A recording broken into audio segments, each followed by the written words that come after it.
வணக்கம் நேயர்களே, இது ஷர்மிளா டாக்கீஸ். நான் உங்கள் டாக்டர் ஷர்மிளா. இன்னைக்கு நம்மளோட சிறப்பு விருந்தினரா இணைஞ்சிருக்கிறாங்க ஊடகவியலாளர் ஜெனிஃபர் திவ்யா வில்சன் அவர்கள். வணக்கம் தோழர். வணக்கம், சொல்லுங்க.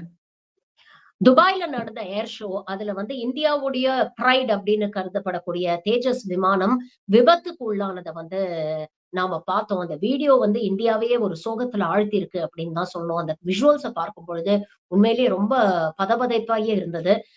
அந்த பைலட் உயிர் தப்பி இருப்பார், எஜெக்ஷன் சிஸ்டம் மூலமாக அவராவது உயிர் தப்பியிருப்பார் அப்படின்னு எதிர்பார்த்தவங்களுக்கு சோகமே மிந்தியது. ஏன்னா நமன் ஷா சயால் அப்படிங்கிற விங் கமாண்டர் இன்னைக்கு நாட்டுக்காக உயிர் தியாகம் செஞ்சிருக்கிறார் அப்படிங்கிற செய்தியும் நம்ம பார்க்க முடியுது.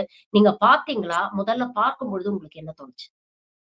இல்ல, பார்க்கும் போதே ரொம்ப பதற்றமா இருந்தது. இந்த விபத்து நடந்து சில தினங்கள் ஆகி இருந்தாலும், இது நவம்பர் 21 அன்றைக்கு அது கடைசி நாள் துபாய் ஏர் ஷோல. எல்லாருமே இந்த ஏர் ஷோ எதுக்கு நடக்குது அப்படிங்கறத பத்தி நம்ம முதல்ல பேசணும். நம்முடைய தயாரிப்பு அப்படின்னு சொல்லி நாம அங்க போய் அந்த ஏர் ஷோல அதை காட்டுறோம். என்னெல்லாம் நம்முடைய விமானத்தால் தேஜாஸால செய்ய முடியும் அப்படிங்கிறது. அந்த இடத்துல அப்படி ஒரு டெமோ நடந்துட்டு இருக்கும் போதுதான் அந்த படு பயங்கரமான விபத்து நடந்தது. அதுவும் கிட்டத்தட்ட லோ ஆல்டிடியூட், கிட்டத்தட்ட தரையை தொடக்கூடிய அந்த உயரத்துல வருவாங்க.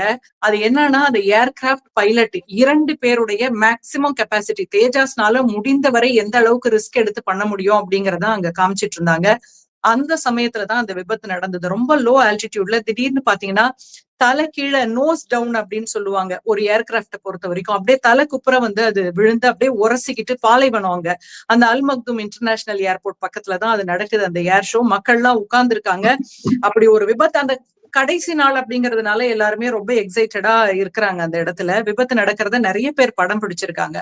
அந்த வீடியோக்கள் மூலமா தெரியக்கூடிய விஷயம் என்னன்னா, கடைசி நேரத்துல அவர் இஜெக்ட் பண்றதுக்காக, வெளியில வர்றதுக்காக முயற்சி பண்ணாரு. ஆனா வர முடியலன்ற மாதிரி ஒரு பார்வை. உடனடியா பரபரப்பா வந்தது என்னன்னா, அந்த விமானத்துல ஏதோ ஒரு எண்ணெய் கசிவு இருந்தது, அதனால அந்த எண்ணெய் கசிவுனாலதான் இந்த விபத்து நடந்ததுன்னு எல்லாம் செய்திகள் வந்துச்சு. ஆனா இதுவரைக்கும் பாத்தீங்கன்னா விபத்துக்கான உண்மையான காரணம் என்ன அப்படிங்கிறது விசாரணையில தான் இருக்கு, இன்னும் வெளியில வரல. அதனால அதை பற்றி நம்ம பேச வேண்டாம். உடனடியா பாத்தீங்கன்னா என்ஜின் லீக் ஆயிடுச்சு, ஏதோ என்ஜின் ஃபெயிலியர், அப்படி இப்படின்லாம் பல காரணங்கள் நமக்கு தான் தெரியுமே. சோசியல் மீடியால இன்னைக்கு எல்லாமே பேசுவாங்க. ஆனா நாம இதுல பார்க்க வேண்டியது என்ன அப்படின்னா, அந்த நமன் சியால் யாரு? அவர் ஒரு 34 வயதான ஒரு விங் கமாண்டர். அவர் விமான பயிற்சியாளரும் கூட, வெறும் பைலட் கிடையாது. இது போன்ற ஏர் ஷோக்களுக்கு போகும்போது பாத்தீங்கன்னா பெஸ்ட் ஆஃப் த பெஸ்ட், அதுல யாரு அப்படின்னு பார்த்துதான் அவங்க கூட்டிட்டு போவாங்க. ஏன்னா நம்ம பெஸ்ட் என்னன்றதை காட்டணும் இல்லையா, அதுக்காக. அப்படி ஒரு ஏர் ஷோல தான் அவர் இறந்துட்டாரு அப்படிங்கிறது ரொம்ப வருத்தமா இருக்கு. அவர் பாத்தீங்கன்னா அந்த லோ ஆல்டிடியூட்ல வரும்போது நெகட்டிவ் ஜி டர்ன் அப்படின்னு சொல்றாங்க. அந்த சமயத்துல என்ன ஆகும்னா, விமானம் தலைகீழா பறக்கும் பொழுது ஒரு அழுத்தம், கடுமையான ரத்த அழுத்தம் அந்த விமானிக்கு இருக்குமா. அதாவது தன்னோட பாடி வெயிட்டை விட 3 மடங்கு வெயிட் அவர் உணர்வாராம். ஒட்டுமொத்த ரத்தமும் தலைக்கு இறங்கும். அந்த சமயத்துல பாத்தீங்கன்னா அந்த ரெட் அவுட் அப்படின்னு சொல்றாங்க, கண்ணுக்கு வரக்கூடிய, நீங்க மருத்துவர் உங்களுக்கு தெரிஞ்சிருக்கும்னு நினைக்கிறேன். மொத்த ரத்தமும் அந்த தலையை அழுத்துறதுனால ஒரு சில வினாடிகள், ஒரு பிராக்ஷன் ஆஃப் செகண்ட் கண் பார்வை கொஞ்சம் மங்கலாகும். அதுல ஒருவேளை அவர் பேலன்ஸ் தவறிட்டாரா, இல்ல என்ன நடந்தது, என்ஜின் ஃபெயிலியரானு பல ஆய்வுகள் நடந்துட்டு இருக்கு. எதுவாக இருந்தாலும் அப்படி ஒரு விபத்து அப்படிங்கிறது என்ன மாதிரியான தாக்கத்தை இந்தியாவுக்கு ஏற்படுத்தி இருக்குன்னு தான் நம்ம பார்க்கணும். நாம அந்த ஏர் ஷோல தேஜாஸோட பெருமைகளை காட்டி இன்னும் ஏற்றுமதிக்காக முயற்சி செய்து கொண்டிருந்தோம். அந்த சமயத்தில் தான் இப்படி ஒரு விபத்து நடந்திருக்கிறது. இதற்கு முன்பு சென்ற வருடமும் பாத்தீங்கன்னா ராஜஸ்தானின் ஜெயில் சால்மர்ல ஒரு விபத்து நடந்தது. அதுலயும் நம்ம பிரதமர் போய் பார்த்த ஒரு ஏர் ஷோ அது, தேஜாஸோடது. அதுல என்ஜின் ஃபெயிலியர் அப்படின்னு சொல்லி தெரிஞ்சிருச்சு 2024. ஆனா பைலட் எஜெக்ட் பண்ணி வெளியில வந்துட்டாரு, அதுல பைலட் தப்பிச்சிட்டாரு. இதுல அவர் இறந்து போயிட்டாரு. அவரோட மனைவியும் ஒரு ஏர்போர்ஸ் ஆபீசர் அப்படிங்கிறது தான் நமக்கு ரொம்ப வருத்தமா இருக்கு. இதுதான், அதாவது நம்ம ஏற்றுமதிக்காக காத்து கொண்டிருக்கக்கூடிய நேரத்துல ஒரு விபத்து. இது ஒரு மிகப்பெரிய பாதிப்பு இந்தியாக்குன்னு தான் சொல்லணும். ஏற்றுமதிக்காக காத்து கொண்டிருந்த ஒரு விபத்து அப்படின்னு நீங்க சொல்றீங்க. விச் மீன்ஸ் இன்னைக்கு துபாய் ஏர் ஷோ அப்படிங்கிறது உலகளாவிய நாடுகள்ல இருந்து பல்வேறு எக்ஸ்பர்ட்ஸ், டிஃபென்ஸ் எக்ஸ்பர்ட்ஸும் இந்த மாதிரி நாடுகளுடைய ரெப்ரசன்டேட்டிவ்ஸும் அங்க வருவாங்க. தேஜஸ் அப்படிங்கிறது லைட் காம்பேக்ட் ஏர்கிராஃப்ட் சீரீஸ்லயே ரொம்ப டிபெண்டபிள் அப்படிங்கிற ஒரு பெயரை வாங்கின ஒரு ஏர்கிராஃப்ட் அப்படிங்கறதையும் இந்த நேரத்துல நாம பதிவு பண்ணணும். இதோடைய டெவலப்மெண்டல் ஸ்டேஜஸ்லயே பாத்தீங்கன்னா, நீங்க சொன்ன மாதிரி ஜெய்சல்மேர்ல நடந்த ஒரு விபத்தை தவிர வேற எந்த விபத்தும் இல்ல. அதுக்கப்புறம் இப்போ இந்த மாதிரி ஒரு ஏர் ஷோல ஒரு இன்டர்நேஷனல் ஏர் ஷோல இப்படிப்பட்ட ஒரு விபத்து நடந்திருக்கு. இது நம்மளுடைய டிஃபென்ஸ் எக்ஸ்போர்ட்ஸ்க்கான ப்ராஸ்பெக்டிவ்ஸ எந்த அளவுக்கு பாதிக்கும் அப்படிங்கிற ஒரு கேள்வி இருக்கு.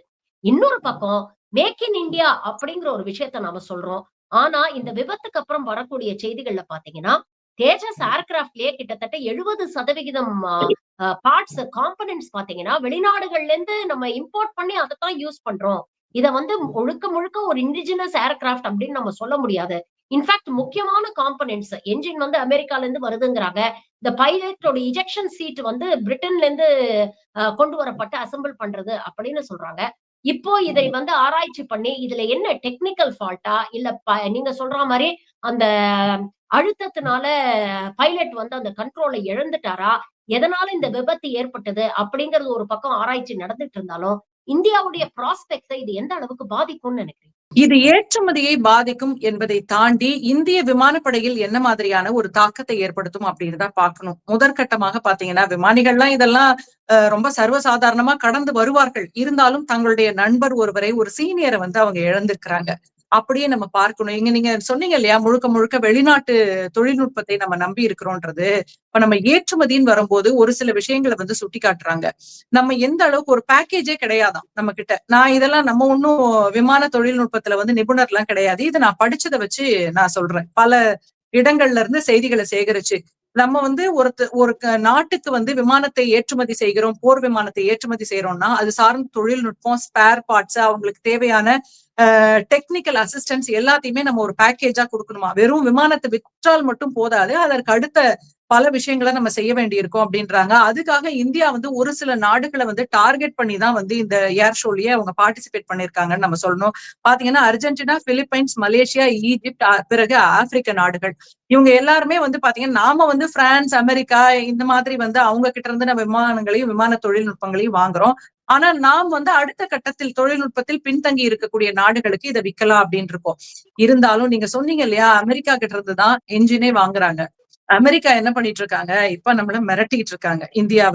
நீங்க வந்து ரஷ்யா கிட்ட இருந்து எண்ணெய் வாங்கக்கூடாது, கச்சா எண்ணெய் வாங்கக்கூடாது அப்படின்னு சொல்லி அமெரிக்காவின் மிரட்டலுக்கு, இல்ல அவர்கள் கொடுக்கக்கூடிய சட்டதிட்டங்களுக்கெல்லாம் நாம் வந்து கொஞ்சம் உட்பட்டு இருக்க வேண்டிய காரணம் என்னன்னா, முக்கியமான தொழில்நுட்பங்களை எல்லாம் நம்ம அங்கிருந்து தான் வாங்குறோம். குறிப்பா பாருங்க, தேஜாஸ் வந்து இந்தியாவின் பெருமை நீங்க குறிப்பிட்டீங்க. அதோடைய என்ஜின் அதையே பாத்தீங்கன்னா நம்ம அமெரிக்கால இருந்து தான் வாங்குறோம் அப்படின்றது கொஞ்சம் நமக்கு வெட்கக்கேடான செயலா தான் இருக்கு. ஏன்னா இத்தனை கோடி இந்தியர்கள் இருக்கக்கூடிய இடத்துல நாம இன்னும் தொழில்நுட்பத்துல அந்த அளவுக்கு முன்னேறாம இருக்கிறோம் அப்படிங்கிறது நமக்கே கொஞ்சம் வெட்கமா தான் இருக்கு.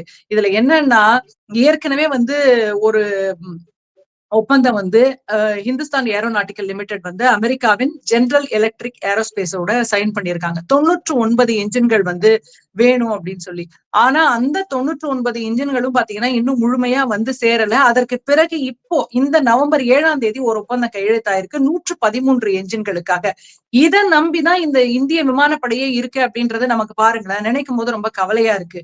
ஏன்னா இன்றைக்கு தேவையான போர் விமானங்களே நம்மிடம் இல்லை. திடீர்னு ஒரு போர் வந்ததுன்னா நம்ம எதை நம்பி இருக்கிறோம் அப்படின்ற ஒரு கேள்வியும் இருக்கு. முழுமையான தகவல்கள் நம்மிடம் இல்ல. ஆனா இதுல வரக்கூடியதை பார்த்தாக்கா இன்னும் இந்திய விமானப்படை கேட்ட விமானங்களையே இந்துஸ்தான் ஏரோநாட்டிக்கல் இன்ஜினியரிங்கால குடுக்க முடியல அப்படிங்கிறது நமக்கு ரொம்ப கவலையா இருக்கு. காரணம் பாத்தீங்கன்னா என்ஜின் வரலையாம். ரொம்ப பழைய என்ஜின், அதுக்கப்புறம் ரீசைக்கிள் பண்றது இதெல்லாம் வச்சுதான் அவங்க வந்து பயன்படுத்திட்டு இருக்காங்க. அதாவது நம்ம இந்திய தொழில்நுட்ப வல்லுநர்கள் பாத்தீங்கன்னா முடிஞ்ச வரைக்கும் இருக்கிறத வச்சு சமாளிச்சுட்டு இருக்காங்க அப்படின்றதுதான் செய்தி. நீங்க சொன்னீங்க இல்லையா, அந்த எஜெக்ஷன் அது வந்து 0 எஜெக்ஷன் அப்படின்னு சொல்றாங்க. அது என்னன்னா, லோ ஆல்டிடியூட் குறைந்த உயரத்துல பறந்தாலும், குறைந்த அந்த வேகத்துல போயிட்டு இருந்தாலும் பாத்தீங்கன்னா எஜெக்ட் பண்ண முடியும் பைலட்டால. அந்த சமயத்துல ஏன் அவரால எஜெக்ட் பண்ணிட்டு வெளியில வர முடியல அப்படிங்கறதே ஒரு மிகப்பெரிய கேள்வியா இருக்கு. இது நீங்க வேற ஒரு நாட்டின் தொழில்நுட்பமும் குறிப்பிட்டா கூட, அமெரிக்காவின் F-17 விமானங்கள் முதற்கொண்டு அந்த தொழில்நுட்பத்தை தான் பயன்படுத்துறாங்க. பைலட்டுகளை பத்திரமாக கடைசி நேரத்தில், கடைசி வினாடியில் கூட காப்பாற்றக்கூடிய தொழில்நுட்பமாக தான் இது இருக்குது. அது ஏன் வேலை செய்யல? ஏன் அந்த எக்ஸ்பீரியன்ஸ்டு கிட்டத்தட்ட விமான பயிற்சியாளர் அப்படின்னு சொல்றாங்க. அவரால ஏன் வெளியில வர முடியாம போச்சு? அப்படிங்கிறது வந்து ஒரு மிகப்பெரிய கேள்வியா இருக்கு. நீங்க குறிப்பிடுவது போல இது ஏற்றுமதியை பாதிக்கும் என்றால் எந்த விதத்தில்னா, நமக்கு என்ஜினே கிடைக்கல. முதல்ல என்ஜின் கிடைச்சாதானே நம்ம விமானங்கள உற்பத்தி செய்ய முடியும். அதுவே நமக்கு கொஞ்சம் கவலையா தான் இருக்கு. மேக் இன் இந்தியா அப்படின்னு நாம பேசுறோம். இந்தியா வந்து இன்னைக்கு வந்து மக்கள் தொகையில பாத்தீங்கன்னா, மிக அதிக மக்கள் தொகை கொண்ட ஒரு நாடாக இருக்கு. இன்ஃபாக்ட் யங் பாப்புலேஷன் நம்மளுடைய டெமோகிராபிக் டிவிடெண்ட் அப்படின்னு சொல்லக்கூடிய யூத் பாப்புலேஷன் இங்க தான் அதிகமாக இருக்கு. அப்ப அவங்களுக்கு ஒரு சீரான அறிவியல் ரீதியான ஒரு கல்வியை அவங்களுக்கு கொடுத்து ரிசர்ச் அண்ட் டெவலப்மெண்ட் போன்ற துறைகள்ல வந்து நாம அதிகம் இன்வெஸ்ட் பண்ணோம்னா கண்டிப்பாக அமெரிக்கா போன்ற ஒரு வல்லரசாக நம்மளாலையும் வர முடியும். அதுல எந்த விதமான டவுட்டும் நமக்கு இல்ல. ஆனா இன்னைக்கு இருக்கக்கூடிய கல்வியில பாத்தீங்கன்னா, நீங்க கலாச்சாரத்தை மேம்படுத்தணும் அப்படிங்கிறதுக்காக பல பிற்போக்குத்தனமான விஷயங்கள கல்வியில கொண்டு வரது. உதாரணத்துக்கு வந்து முதல் ஏரோப்ளேன வந்து விமானத்த வந்து ராமாயணம் காலத்துல தான் கண்டுபிடிச்சாங்க, ஓட்டுனாங்க அப்படின்னு ஐஐடி புரொஃபசர்ஸ பேசக்கூடிய ஒரு காலகட்டத்துல நம்ம வாழ்ந்துகிட்டு இருக்கிறோம். அதே மாதிரி ரிசர்ச் அண்ட் டெவலப்மென்ட்க்கு நெறைய செலவு பண்ணுங்க அப்படின்னா, மாட்டு சாணத்த ஒரு பக்கம் ஆராய்ச்சி பண்ணிட்டு இருக்கிறாங்க. இன்னொரு பக்கத்துல மகா கும்பமேளாவுக்கு பல்லாயிரக்கணக்கான கோடிய கொண்டு போய் செலவு பண்ணிட்டு, அங்க வந்து ஒரு குப்பை கூடமா அத மாத்திக்கிட்டு இருக்கிறாங்க. அப்படிங்கிறதெல்லாம் பார்க்கிறோம். அரசாங்கத்துடைய பிரையாரிட்டீஸ் ரொம்ப மிஸ்பிளேஸ்டா இருக்கா? இவ்ளோ பணம் இருந்தும், இவ்ளோ வளங்கள் இருந்தும், இவ்ளோ மனித வளம் இருந்தும், நம்மளால ஏன் முன்னேற முடியல? அப்போ ஒரு மிஸ்பிளேஸ்ட் பிரையாரிட்டீஸ்னால தான் இவ்ளோ நாம பின்தங்கி இருக்கோம். நம்ம முதல்ல அடிப்படை வசதிகள் இருக்கு இல்லையா? மாணவர்களுக்கான இந்த ஆய்வு தொடர்பான இன்னைக்கு மேற்படிப்புக்கு எல்லாமே வந்து வெளிநாட்டுக்கு தான் போய் கொண்டிருக்கிறார்கள். குறிப்பா பாத்தீங்கன்னா, தொழில்நுட்பம் சார்ந்த மேற்படிப்புகள் எல்லாம் வந்து அமெரிக்கா, இன்னும் பிரிட்டன் இது போன்ற ஐரோப்பிய நாடுகளுக்கு தான் வந்து போய்க்கிட்டு இருக்காங்க. சீனாலாம் பாத்தீங்கன்னா, விண்வெளி ஆய்வாகட்டும், விமான தொழில்நுட்பமாகட்டும் எல்லாமே அவங்க வேற ஒரு தளத்துல இருக்காங்கன்னு தான் நம்ம பார்க்கிறோம். சைனா கொடுக்கக்கூடிய அந்த விமான தொழில்நுட்பத்தை தான் வந்து பாகிஸ்தான் பயன்படுத்துறாங்க. அவங்களும் வந்து உள்நாட்டில் நாங்கள் தயாரிக்கிறோம்னு சொன்னா கூட நம்ம பத்திரிகை செய்திகள்ல பார்க்கும்போது பாத்தீங்கன்னா, வெறும் இந்த விமானத்துக்கான பெயிண்ட் அடிக்கிறது மட்டும் தான் பாகிஸ்தான். கிட்டத்தட்ட மற்றது எல்லாமே வந்து அங்கதான் சீனாவிலிருந்து தான் வருகிறதுன்னு அவங்க அருகில் இருக்கிறார்கள். இருவரும் வந்து நட்பு ரீதியாகவும் இருக்கிறாங்க. ஆனாலும் நாம் தயாரிக்கக்கூடிய தேஜாஸ்ல நீங்க குறிப்பிட்டது மாதிரி இது 2வது விபத்து. மற்றபடி பாகிஸ்தானோட இந்த JF அவங்களுடைய தொழில்நுட்பம் இருக்கு இல்லையா? சீன தொழில்நுட்பம் இதுவரைக்கும் 5 விபத்துகள் நடந்திருக்கு. பொதுவா ராணுவம் தொடர்பான தகவல்களை வெளிப்படையா கொடுக்க மாட்டாங்கன்னாலும், ஒவ்வொரு ஆண்டுமே இது போன்ற விமான விபத்துகள் எல்லா நாட்டிலயுமே நடக்குது. நம்ம ரீசெண்டா ஏர் ஷோல எல்லாம் நிறைய விபத்துகள் பார்த்திருக்கோம். அது தொடர்பான புள்ளி விவரங்கள்லாம் நிறைய இருக்கு. ஒரு விமான விபத்துல பாத்தீங்கன்னா, இது போன்ற ஏர் ஷோல பார்வையாளர்கள் மேலேயே விமானம் மோதி 90க்கும் மேற்பட்டவர்கள் எல்லாம் உயிரிழந்திருக்கிறார்கள். இந்த விபத்துலயும் என்ன சொல்றாங்கன்னா, அப்படி பார்வையாளர்கள் மேல் வராமல் அந்த விமானி சாமர்த்தியமாக தடுத்து விட்டார் அப்படின்னு சொல்றாங்க. இதெல்லாம் விசாரணைக்கு பிறகுதான் தெரிய வரும். எதுவா இருந்தாலும் பாத்தீங்கன்னா, நீங்க மேக் இன் இந்தியான்னு சொல்றீங்க இல்லையா? நாம் வந்து தொழில்நுட்பத்தில் மிக மிக பின்தங்கி இருக்கிறோம் அப்படிங்கிறது தான் உண்மை. நம்ம விண்வெளி தொழில்நுட்பத்திலையும் பாத்தீங்கன்னா, பல்வேறு கட்ட ஆராய்ச்சிகள் அதற்காக நிறைய தொகை ஒதுக்கி நம்முடைய விண்வெளி அந்த ஆய்வாளர்கள் பாத்தீங்களா, நம்ம அறிவியல் தொழில்நுட்பத்துல பாத்தீங்கன்னா, அதற்குன்னு தனிப்பட்ட முறையில அவங்க வந்து நிறைய பண்ணியிருக்காங்க. அதன் அடிப்படையில தான் வந்து இன்றைக்கு விண்வெளி தொழில்நுட்பத்துல வந்து நம்ம மற்ற நாடுகளுக்கு இணையாக இன்னும் ஒரு படி மேல கூட சில இடங்கள்ல நிக்கிறோம். அது போன்று எல்லா இடத்துலயும் தொழில்நுட்பத்துல நம்ம வரணும்னா, ஆய்வு அப்படின்னு வரும்போது ஆராய்ச்சியில மாணவர்களுக்கு அதற்கான சரியான இடம், நேரம், அவர்களுக்கான உதவித்தொகை எல்லாராலையும் அந்த அளவுக்கு உயர்கல்வியில வந்து சிறந்து விளங்க முடியல. நிறைய பேருக்கு திறமை இருக்கு. நமக்கு தெரியும். இந்த பெட்ரோலுக்கு மாற்று கண்டுபிடிச்சேன்னு சொல்றவங்க எல்லாம் அவங்க தனிப்பட்ட முயற்சியில வீட்டையும் அவர்களுடைய சொந்த உடைமைகளையும் வித்துதான் வந்து அதெல்லாம் கண்டுபிடிக்கிறாங்க. இன்றைக்கு ஒரு ஆய்வு அப்படின்னு வரும்போது அதற்கான இடம் இல்லை. எல்லாருமே இப்படிதான் படிக்கணும், இது போன்ற வேலைகளை தான் தேடணும்ன்ற மாதிரி மனசுல வச்சிருக்காங்களே தவிர, தனிப்பட்ட முறையில் ஒரு அவர்களுக்கான ஒரு விருப்பமும் திறமையும் இருக்குன்னா எங்க இடம் இருக்கு? நீங்க சொல்லுங்க. நீங்களும் நானும் அந்த மாதிரி ஏதாவது நம்ம இந்தியால பாக்குறோமா? எதுவுமே இல்ல. அப்படியே கிடைத்தாலும் அது ஒரு சிலருக்கு தான் கிடைக்குது. அந்த வழியும் ஒரு சிலருக்கு தான் தெரியுது. எல்லாருக்குமானதாக இங்கு இல்லை. அந்த மேக் இன் இந்தியான்னு வரும்போது நீங்க அதற்காக மாணவர்களை, இளைஞர்களை தயாரிக்கணும் அப்படின்னு தான் நமக்கு தோணுது. ஒரு சிலர் அப்துல் கலாம் மாதிரி ஒரு சில அறிவியலாளர்கள் தான் வந்து அதை பற்றி எல்லாம் வந்து வெளிப்படையா பேசுறாங்க. இன்றைக்கு அரசாங்கம் வந்து அது போன்று வெளிப்படையாக பேசணும். நீங்க சொல்வது போல மாட்டு சாணம், மாட்டு மூத்திரம், இன்னும் புஷ்பக விமானம்ல பேசிட்டு இருந்தா நம்ம அடுத்த கட்டத்துக்கு நிச்சயமா முன்னேறவே மாட்டோம். அத வந்து நினைக்கும் போது சிரிக்கிறதா இல்ல வேற என்னன்னு தெரியல. ஏன்னா இன்றைக்கு உலகத்திலேயே அதிகமான மக்கள் தொகை கொண்ட ஒரு நாடாக நம்ம உருவாக்கி இருக்கிறோம். இதுல குறிப்பா சொல்ல வேண்டியது என்னன்னா, ஒருவேளை இது என்ஜின் ஃபெயிலியராக இருக்குமானால் அது வெளியில் சொல்லக்கூடிய ஒரு துணிச்சல் கூட இந்தியாவுக்கு இல்லை அப்படின்னு நம்ம பார்க்க வேண்டியிருக்கு. காரணம் பாத்தீங்கன்னா, ஏற்கனவே போயிங் நம்ம அந்த விமான விபத்தை பார்த்தோம்.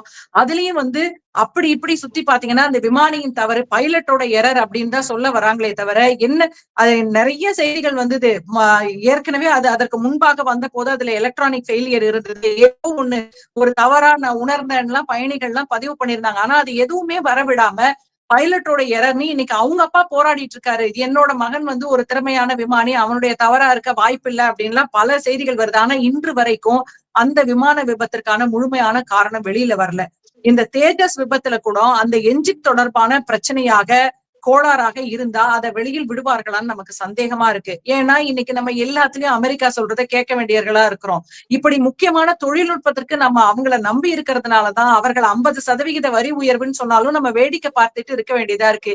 இன்னைக்கு இந்த G20 மாநாட்டிற்கு கூட ட்ரம்ப் வரவில்லை என்ற பிறகுதான் நம்முடைய பிரதமர் மோடி அங்கு செல்கிறார் என்றெல்லாம் செய்திகள் வரும்போது இல்லை என்று மறுக்கக்கூடிய இடத்துல கூட நம்ம இல்லையே. அதை நம்ம பார்க்க வேண்டியிருக்குல்ல. இதற்கிடையில் இன்னொரு விஷயம், இந்த தேஜஸ் ஆக்சிடென்ட் சம்பந்தமாக இன்னொரு விஷயம் சமூக வலைதளங்கள்ல வைரல் ஆகுது. அதாவது பாகிஸ்தானை சேர்ந்த ஒரு ரிப்போர்ட்டர் வந்து இத சிரிச்சுக்கிட்டு அவர் கமெண்ட் பண்ணக்கூடிய ஒரு வீடியோ வந்து வைரல் ஆகுது. இது எந்த அளவுக்கு வந்து உண்மையான ஜெனுவினான வீடியோ அப்படின்னு தெரியல. ஏன்னா இன்னைக்கு இருக்கக்கூடிய ஒரு எரால வந்து சோசியல் மீடியாவுடைய தாக்கம் எந்த அளவுக்கு இருக்கு, அத பயன்படுத்தி எப்படி மக்களை திசை திருப்பலாம் அப்படிங்கிற பல முயற்சிகள் நடந்துட்டு இருக்கும் பொழுது, அந்த ஆத்தென்டிசிட்டிய வந்து நம்ம வெரிஃபை பண்ண முடியாது. பட் இருந்தாலும் இப்படி ஒரு வீடியோ வந்து பரவுச்சு. அவர் வந்து இதை ரொம்ப அ ஏளனமாக பேசக்கூடிய ஒரு வீடியோ.